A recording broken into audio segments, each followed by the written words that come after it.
Please welcome to the stage Vice President for Microsoft's SQL organization, Asad Khan.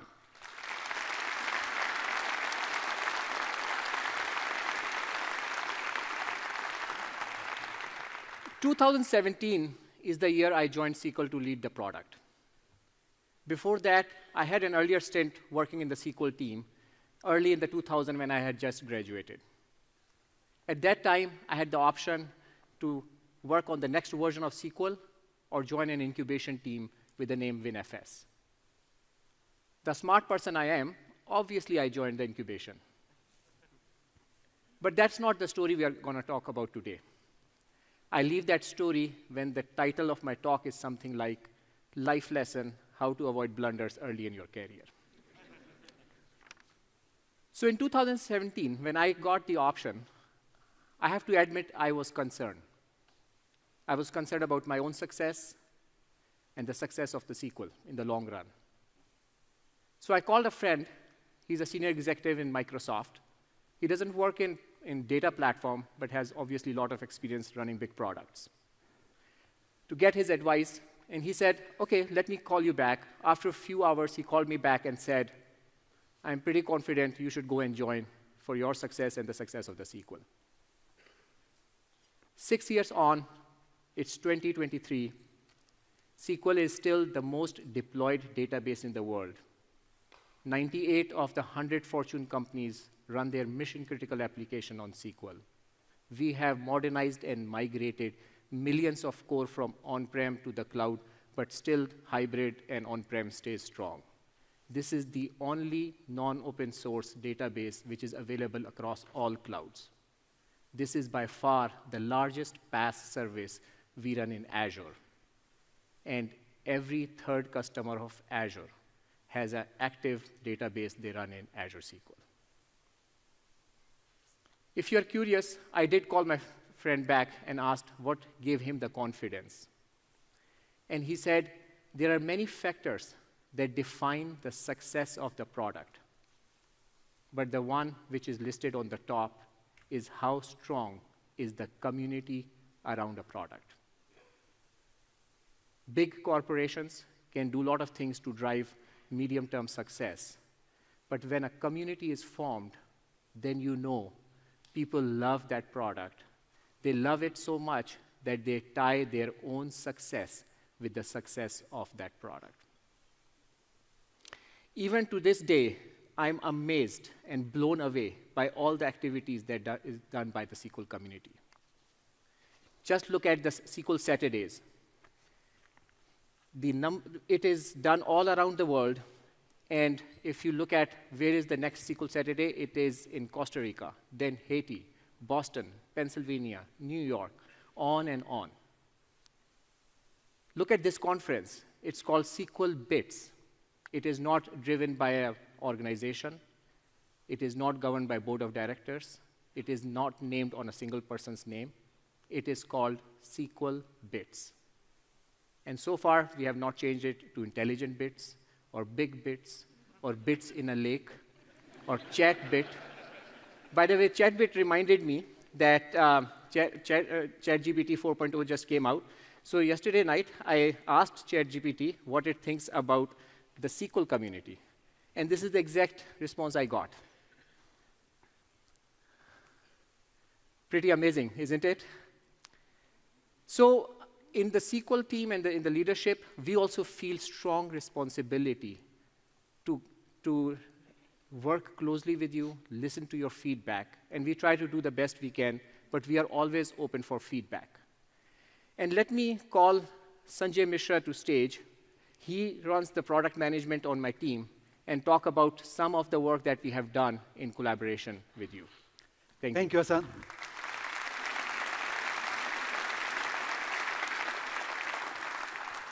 Good morning, everyone. Good morning. Community, community, community. Community is the center of the universe for everything SQL Server, Azure SQL, and Azure Data. Many of you take part in our preview programs for Azure SQL. Many of you take part in early adopter programs. Many of you give us feedback through user voice and many other channels. And these are the bits of your inputs and feedback.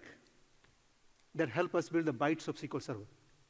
So as a product manager, I owe all of you a huge thanks for helping us build the best product in the world.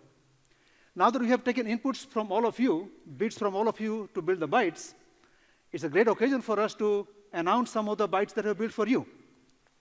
Now, a few of those bytes that we're announcing today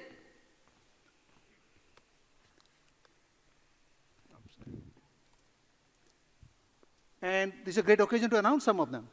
One of them is hyperscale with serverless that helps you scale to any workload of any shape and size, wide or narrow, tall or short, angular or diagonal, whatever the size and shape of your workload, hyperscale serverless can help you build that. Like 2 days after the Pi Day, we are announcing the API Builder, which can help you build REST APIs and GraphQL APIs on your Azure SQL Database.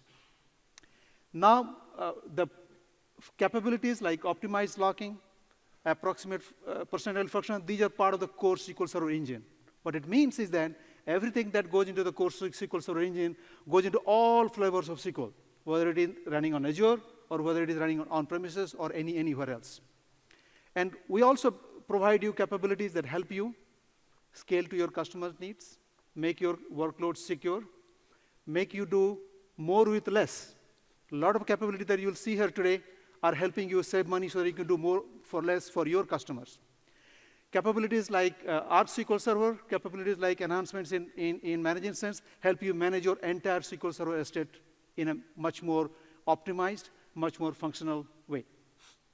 Now, with this, our goal is to actually to empower you so that you can build the thing that you need. So, thanks, guys, for covering for me. Yeah, I was just at another game. Sorry. Thanks. Go ahead and have a seat. No, it's fine. Go ahead and have a seat. Thanks. All right, let's get started.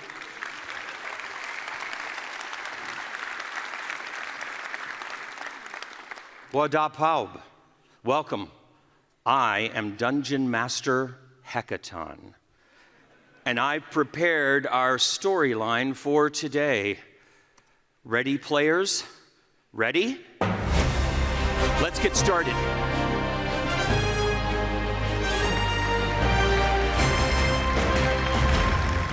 Once, there was a time in a faraway kingdom called AdventureWorks, a great and powerful warrior named King Maximus Ward I, who ruled over all the database servers in the land. However, one day, mysterious monsters from the cave land appeared and began wreaking havoc across the kingdom. They slowed down the queries, fragmented the indexes, and generally caused all sorts of chaos. The frightened people of AdventureWorks were terrified, and they turned to King Maximus for help. The warrior knew he must act fast, for the monsters were spreading rapidly, and the fate of the kingdom was at stake. So he summoned a group of brave adventurers to help him defeat the monsters and restore peace to the kingdom. There was a skilled developer, a savvy UI designer, a cunning data engineer, and even 2 travelers who knew the mystical language of Dax. Together, they journeyed to the source of the monsters, a deep and ominous cave hidden in the heart of the kingdom. There, they encountered all sorts of dangers, from corrupted data and malicious malware to treacherous traps and viciously bad database design. This is the story of their adventure.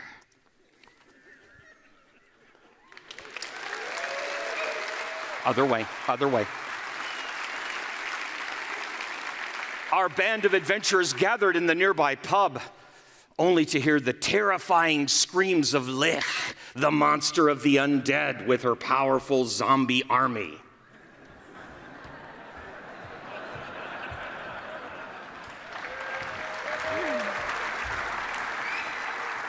I am Lich, the monster of the undead, and I have brought my powerful zombie army,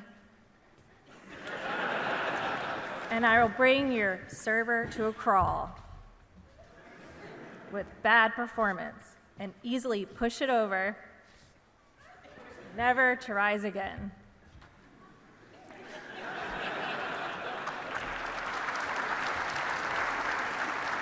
What will our heroes do? What will our heroes do? Are we the heroes? What are we supposed to do? I don't know. Are we heroes? I guess. Aaron, Okay. I can do demos. I love demos. And I'm going to take you. You want to try some? Let's go. Hey, Let's do listen, some Aaron, demos. it's really important to know that SQL Server 2022 can discover, protect, scale, and keep you available. I found something pretty cool called Azure Arc. You want to see it? Sure. Yeah, let me show it to you. Check this out. Okay. So, look at this. So I connected SQL Server to Azure Arc, and with no Azure cost at all, I get some insights about SQL Server. I can see I'm using pay-as-you-go billing, standard edition. I can even get insights into like the databases across all my SQL servers. So I can kind of click into a given database. I've got some funny database names here. And I can see properties about the database. I really love this. But you know what? I want some aggregation, so I can look across all databases and see compat levels across everything I have to know, hey, maybe I should kind of upgrade those compat levels to the latest ones.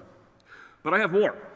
I can see like, which database maybe haven't been backed up in a while? So I can run, I know, I'm just getting all this free with inventory here in the system. It's pretty cool, right? Let me see here. Oh yeah, okay. Look at this. I can go and get an inventory, and so look here. I know which databases across all my SQL servers. This is all free in Azure, all through Resource Manager to look at this inventory. I need protection though, Aaron. You know, I think I need Defender. So look at this. I connected SQL Server to get Defender. I can look at vulnerability assessments. I can see maybe kind of things going to my system that may be wrong. I built this whole thing to kind of show you what's going on here. Look at that. I have a SQL injection. I know. Let me go see what's going on here. So I'm going to get some details of the injection. Let me go look at the details here. Okay, go in there, look and see. And I can see actually who did it. What the heck's a Vecna? I don't know. But okay, look here. So here's a query. This is a typical injection attack query. So what I've done is I've gotten free inventory, free insights, and Defender to protect our SQL server. That's pretty cool, isn't it? That's pretty cool, but you know what's even better? What's that? Well, there's all this new IQP stuff. What the heck's in IQP? SQL Server 2022. Okay. Intelligent query processing. You're all into processing, Yeah, like so, IQP yeah. stuff. You have yeah. something? So let me, well, let me- okay, let me all show right, you. Okay. fine. Just So get it. there's a lot of cool stuff in here, right? Okay. And I really want to talk about DOP feedback. So I've got this. This is going to go fast. Okay, pay attention. So we've got wide world importers, and I have to make sure I have compat level at 160 and DOP feedback on. Okay, so we've run that, and then we have this stored procedure, which does a clustered index scan, you know, but sometimes that's the right thing to do, but it has a DOP here of 32. Now, Okay. figuring out that this maybe isn't the ideal DOP is a lot of work, but when we have this enabled, the engine does this for us automatically, right? So if you look at query DOP over time, it is starting to drop, right? We were at 32, now we're down to 20, 16, 12. And if you look over here on the feedback state, right, you notice we have X events here, we're doing a pending validation every single time to see, are we still getting good performance? Is Dynamic. it better? Is it work? Yes, like Yeah. we haven't done a thing. There's That's no awesome. code change that's going on here. Yeah. So that feedback stabilizes, and time, right, the duration, average duration of that query has gone down consistently, which we can see here in Query Store, and we didn't have to make any code changes. It was just automatic. Aaron, you know when I think about Arc and about that, I think that's part of the wheel of power. I don't know what the Wheel of Power is. You'll find Bob. out in the rest of this conference. Okay. Move over to the side. I got something else to show you. Okay. Check it out. Guess I'm That's done. pretty cool. Yeah. But Aaron, you know we've always been plagued in SQL Server by the latch monsters. KB 2154845. Yeah, I wrote that one about 25 years ago, actually. Yes, I I can't know. believe you remember that. Yes, hey, let I me know. show you. This is what, when you looked at that KB back a long time ago, happens. Look at this. This is a perfmon chart of the SQL Server latch problem. Look at that crazy red line of all those latches killing our workload. It's terrible. sad, so I know, sad. I know. But I can get insights. I can tell what it is. And I know what an SCOGH thing is. That's a system table. Yep. So here's what I did. I put on some SQL 19 changes, and I thought it got better. But look, it didn't quite get better. I Not still so have some much. latch problem. Yep. And I looked at now, and I got a GAM. Is that like a monster or Yeah, something? I don't know. global- Anyways, so I wanted to fix it. So I just put on SQL 2022, and I kind of let it run here, and I started it again. Aaron, check this out. In SQL 2022, we are finally free of the latch monsters. Yes, No yes, red, no. no Yes, it's all gone. No red. Thank you. Yeah. What do you think? I love it. I Yeah. love it. You know what? I love it. I would call that a hidden gem. Just saying. Okay. There's a session on that Okay, coming up. So, okay, yeah, anyway, got so, it. Yeah. Okay. So, what do you think? That's a nice hidden gem. Yeah. But can we talk for a second about availability groups? You mean that SQL agent thing that's killing us? Yes, right, where you have your jobs and your logins. Yeah, And, okay, and you had to move them between nodes, and it was a pain. Yeah. Yeah, You got well, something? We fixed that. Okay. We have this new thing called contained AGs. Okay. So when I connect to my instance, connecting directly to, let's say, the primary node here, right? I've got my availability group. And in this availability group, I have 2 nodes. I've got my wide world importers database, and I have this contained master and MSDB. Now, if I connect directly to the listener, right, for the AG, I just see the database. And right now, I don't have any jobs. So we'll go ahead and create one. And we're just going to use a script because we don't have a ton of time here. But that's not going to get replicated. You can't. Oh, but it is. Watch. Yeah. So here we go. So I'm on the 15 node, and I have my job, my new job that I just created, right? So now what we're going to do is we're going to, if we come back to our connecting directly into the instance, you don't see the job. I know. It's right? I Not told even there. you it's not replicated. Not yeah, even exactly. Yeah. No. Hang on. Be patient. Okay. Okay? So now what we'll do is we will fail over to the other node. So we're going to fail over to the O3 node. And then when I connect directly to the AG on the O3 node, it is right there. Be there. It's right there. Agent jobs are Agent replicated. jobs, Yes. Oh my gosh, that's yes. awesome. Oh. Right? Very cool. I think we've done our job today. I think we've done everything we need to. Discover, secure, scale. Hold on. We're not quite. What's that? We also need to make sure that the data is secure and that it's archived. Oh, no, that's quite our fault. You know what, Aaron, let me show you. I've been talking to the folks at Dell. I've been working with Dell Technologies, so. Didn't tell me that. Kingdom of AdventureWorks calls for aid. The beacons are lit. The Kingdom of Dell.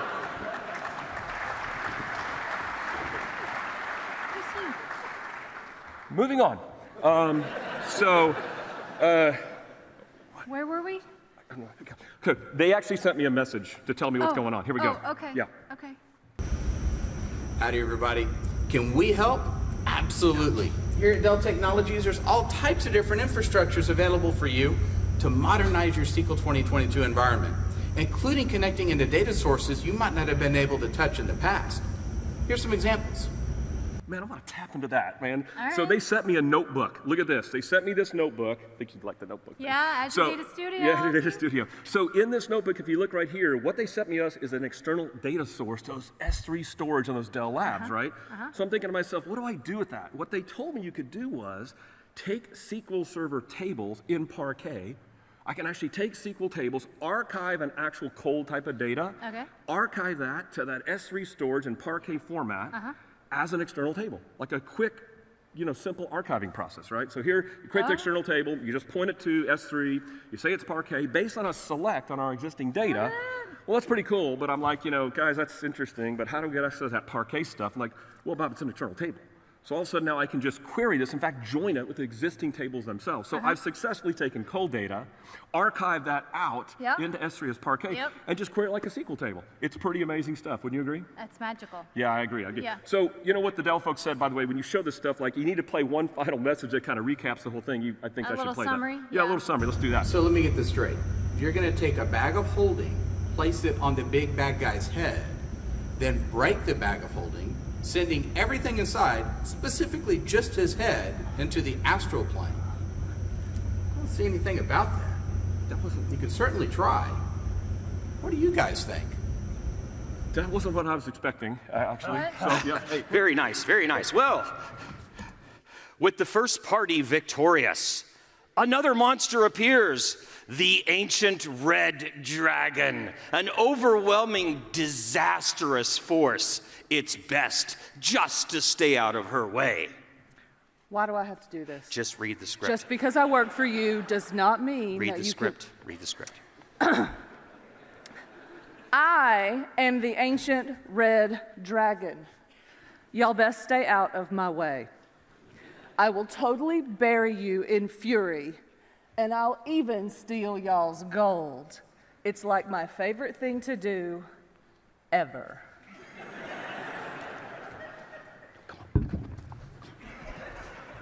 Well,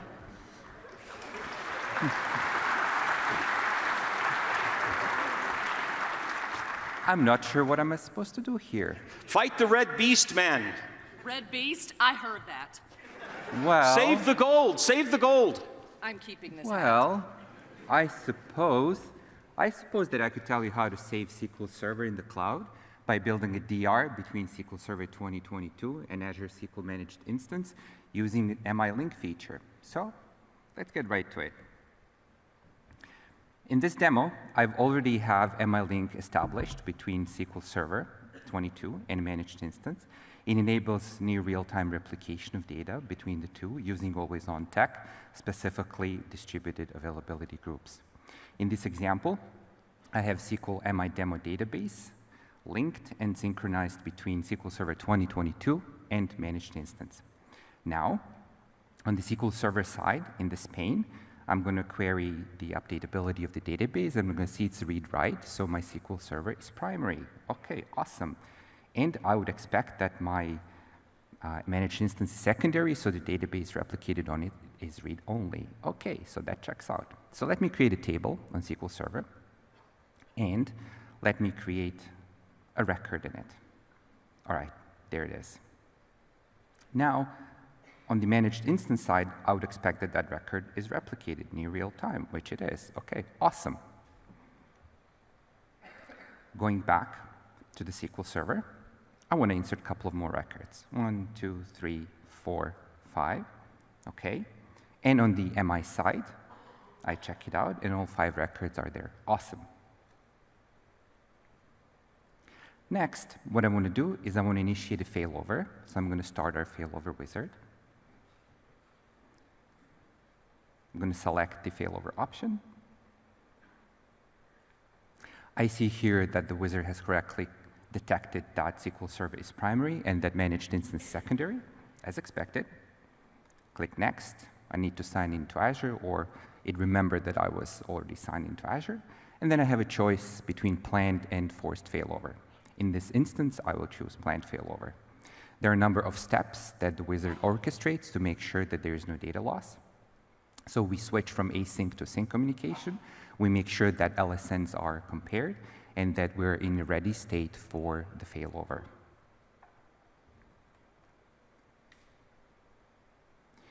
It takes a couple of seconds to execute this, and once this is done, I would expect that the roles have been switched, that the SQL Server is now secondary. And yes, the database on the SQL Server is read-only, and on my managed instance should be read-write, which is good. So now they've reversed the roles.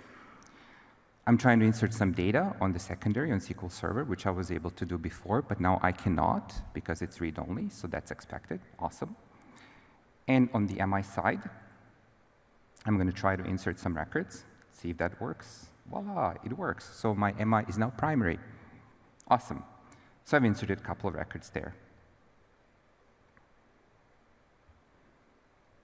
So next, can we do this in reverse? Can we fail back? So let's run the wizard again. So let's run the failover, reverse the roles. The wizard detects correctly that SQL Server link is secondary and MI is primary. And then I proceed. I'm signed into Azure. Remember that. I'm going to choose planned failover again, execute the steps.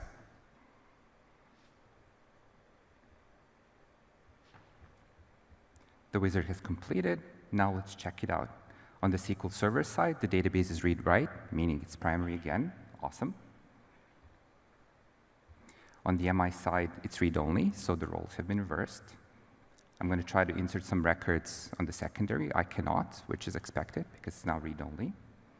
And now on the SQL Server side, I'm going to insert a couple of more records, and it works.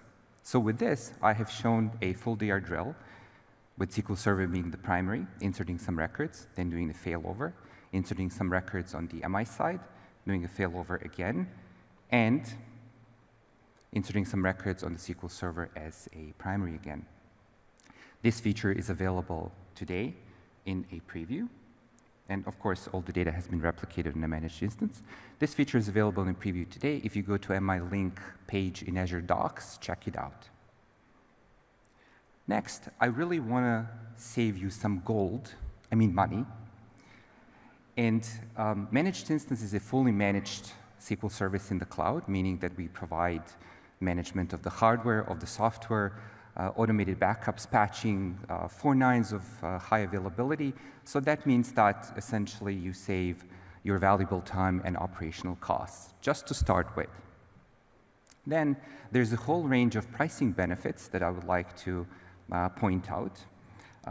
If you are using your managed instance as a dev test, there are dev test subscriptions for both individuals and enterprises, where you can have up to 55% savings. So make sure you leverage that benefit. Then if you prepay for 1 or 3 years, it's called reserve instance pricing, you can achieve enormous discounts of up to 80%. So that's another way to save money with MI.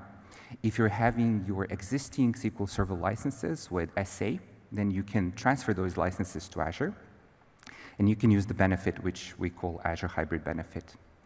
And we have a new option. If you are using failover groups, that's DR between 2 MIs in the cloud.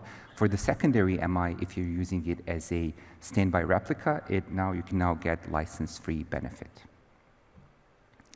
On the product side, we've introduced start-stop. Start-stop on managed instance now can be executed either manually or automatically through a scheduler.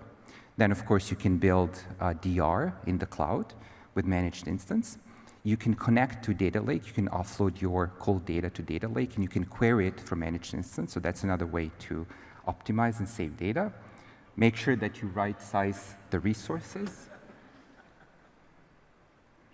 Configure backup retention policy and monitor costs through Azure Cost Analysis, and find out more by following the QR link. Hello. The ancient red dragon.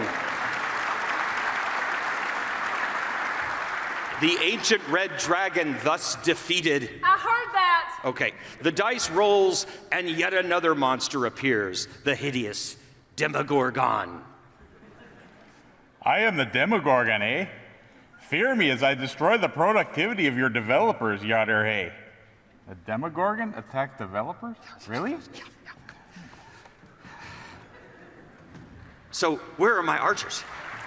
My kingdom for an archer. Ah, there you are.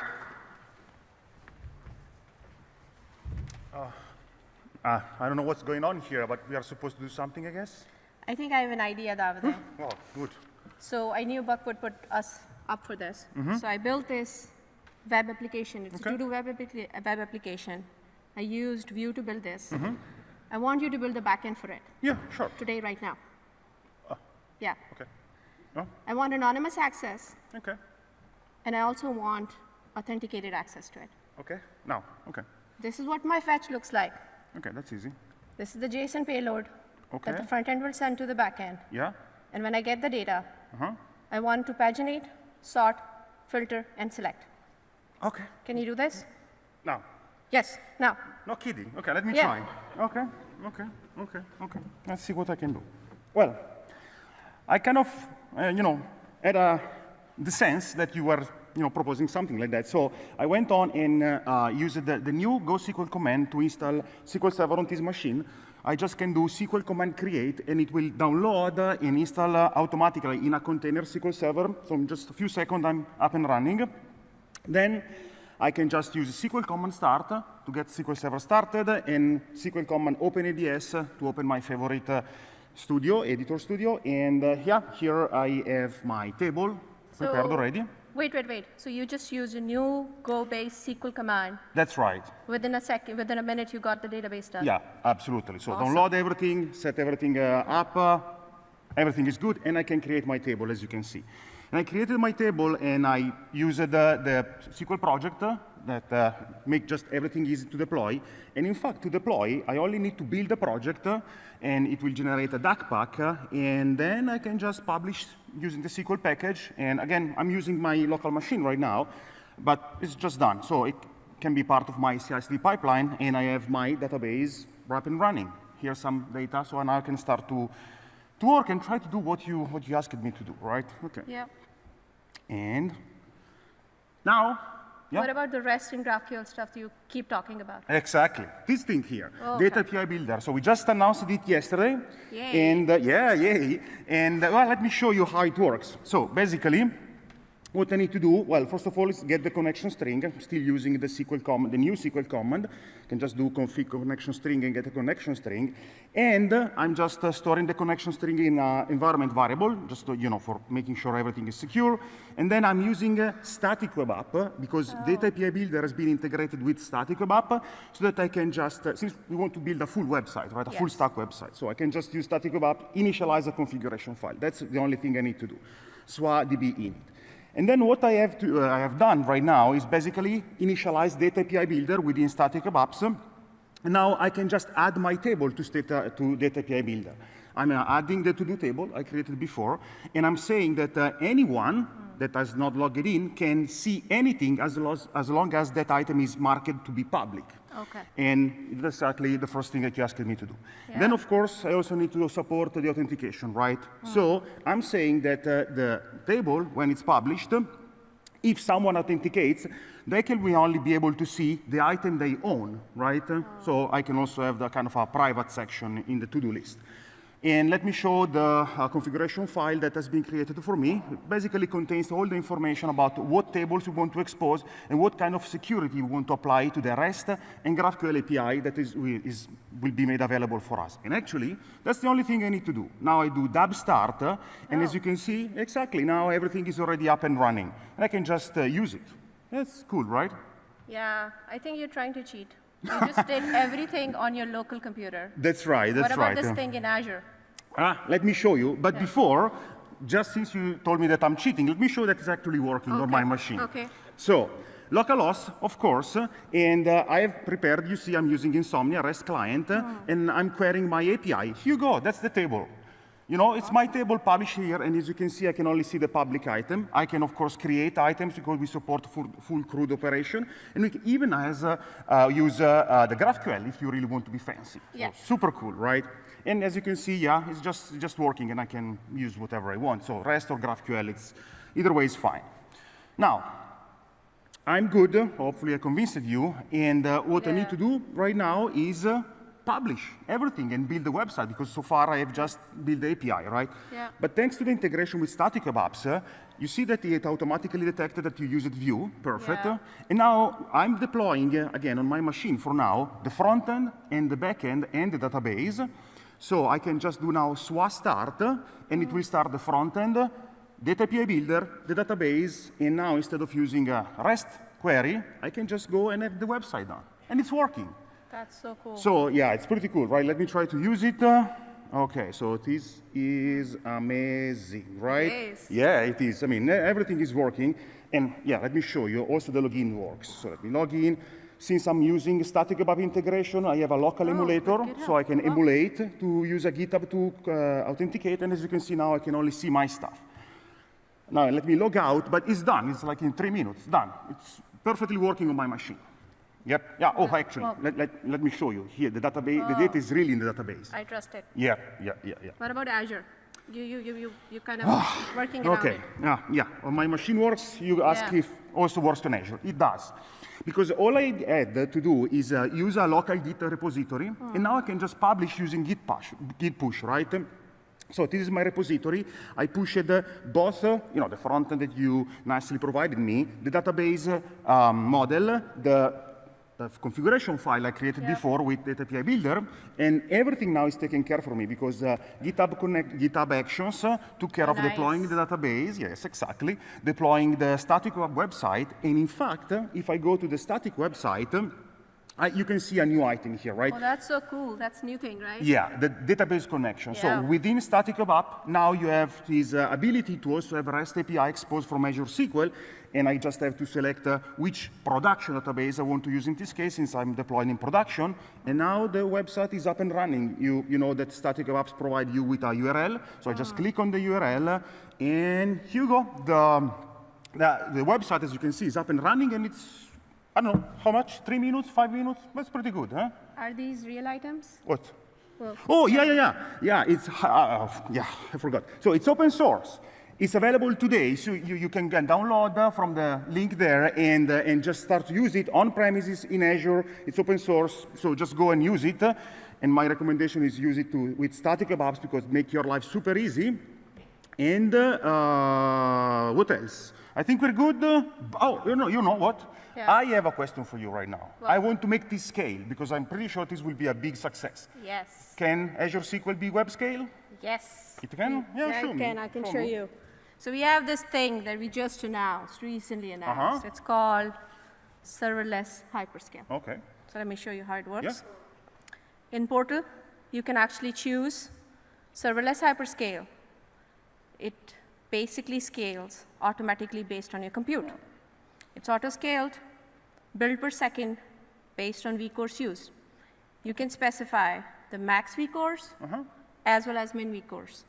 So in this example, I'm using 2 vCores as min vCores and then 16 as max vCores. Enough, yeah. And then as the workload increases, we will auto-scale on the back end. You don't need to worry about any of that. You don't trust it? Let me show you. Okay. I know that this would come up. So Okay, let's see. just started a workload here very quickly. You can see, you'll start seeing some batch requests going up. As soon as it starts going up, we start scaling. Okay. You see the CPU, I/O, memory, all of them are going up in terms of the batch requests per second. And then the billing, of course. You'll get billed. Okay. So Okay. But- darn. they're directly proportional, right? Yeah, So okay, that's the good then. moment it starts, we start that, and we Okay. gradually catch up to it. Makes sense. And then, now you believe it? Yeah, okay, maybe. Yeah. Oh, sure. Yeah. Just for the Okay, I scale up. believe you. Right, yeah. Just because you're my boss, okay. Yeah, that's true. Yeah.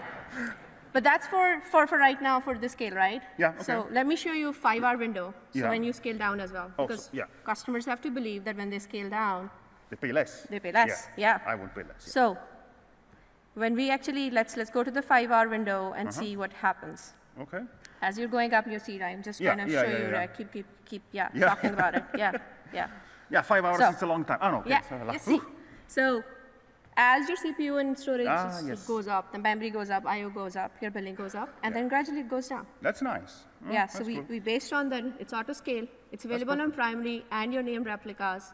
Nice. So there So, you have it. the more the API will be used, the more I will pay, but at night when no one is doing the to-do Yeah, list, you will be I based, just don't pay. you That's will cool. be built based on your min vCores. Nice, That's nice, it. nice. So there you have it, developer velocity Yeah. and elastic scale. And good pricing, I guess, also. Yeah, Yes. thanks. Oh, that's good, Yep. that's good. Okay, cool. Yeah, well, let me stress something else again, because Data thanks, API thanks. Builder, Yeah, it's, that's okay. it's free, it's available. It's Yeah, never give an Italian a microphone. Yet another monster vanquished by our brave Azure Data team. However, danger still lurks. The hideous hag whose very appearance clouds the mind. See her and weep. I can't believe you made me the hag. Okay, just read the lines big like we talked about, like an actor. All right. I am the clouder of minds. I'm the hideous hag. I will make your data unclear. No one shall understand. Ridiculous. And so our brave band calls forth 2 warriors wielding the power of the cube.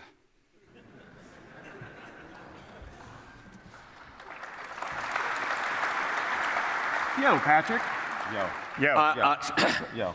And so our band calls forth 2 warriors wielding the power of the cube. Yo! All right, Patrick. You know I like data, So do I. but I've got a problem. You always have problems. I'm working on my report, Yeah. but I'm missing something in the model. You're always missing stuff. I need a measure in there, but I don't have access to it. Oh my God. All right. All right. Okay. So I know people, Adam. Yeah. But I forgot my laptop. Okay. I didn't bring my laptop, but I know people.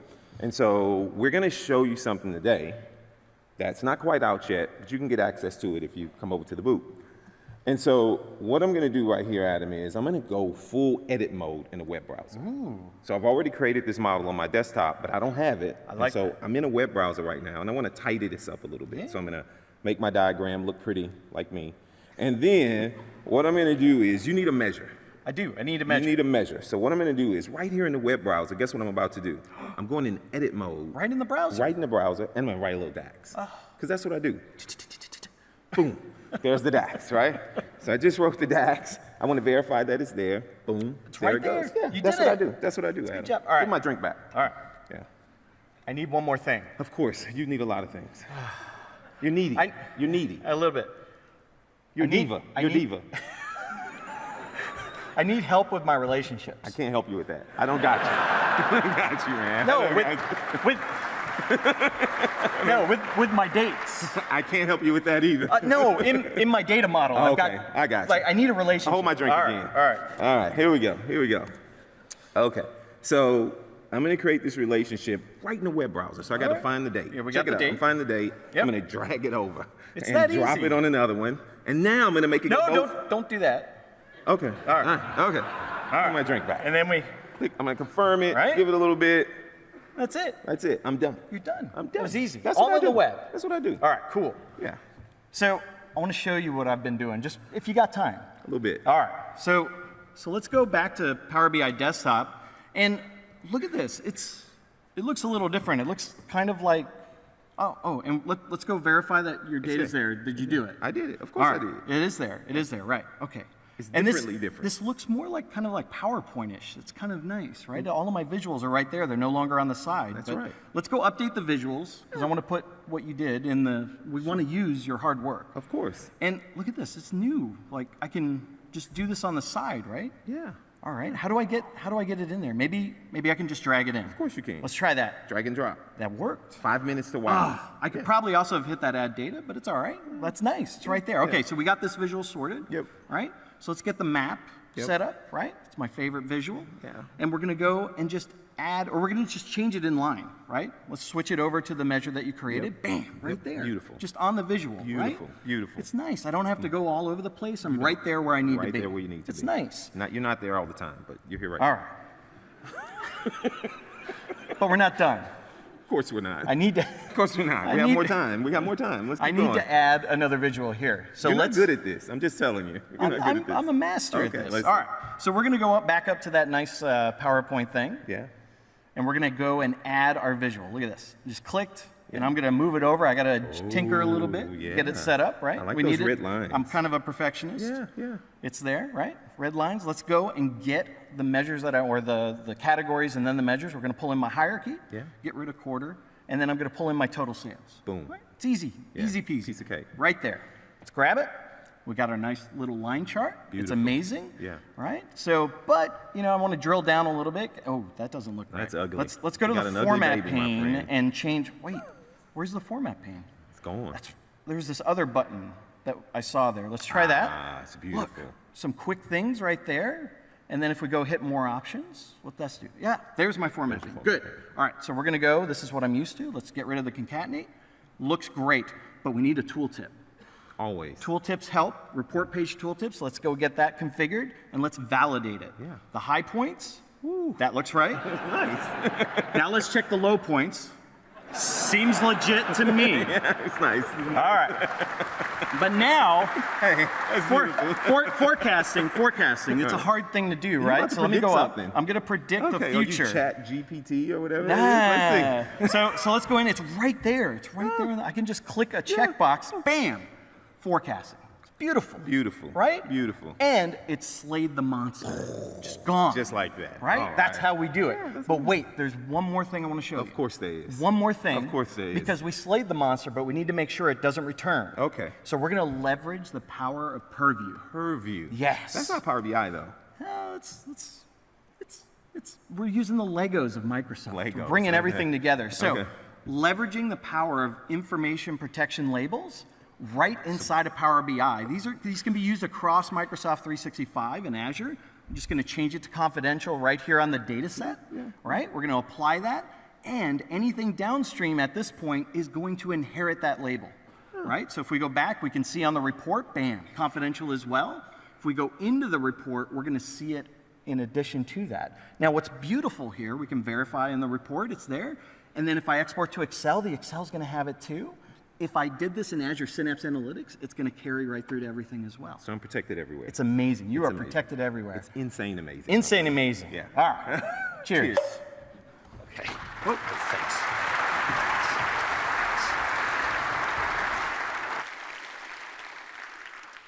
And so, the adventurers were determined, and they fought bravely against the forces of the monsters. In the end, they emerged victorious.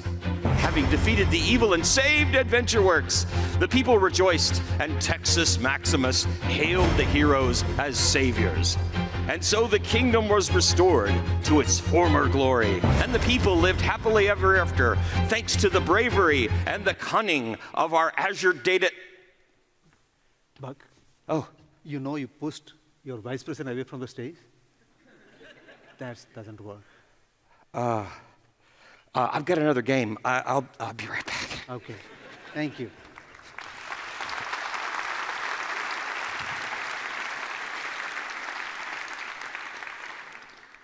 Thank you, everyone, for coming to this conference. As you saw, we are innovating not only in the platform, but around the platform with integrations. Whether you look at the work that we are doing on intelligent query processing, what we are doing on hyperscale with serverless, API builder, on Power BI. And we want to bring all of that together and make it easy for customers to build their intelligent applications. And that is where the power of Microsoft comes in. So thank you, everyone, for coming, and I hope you enjoy the rest of your conference. Thank you. Have fun.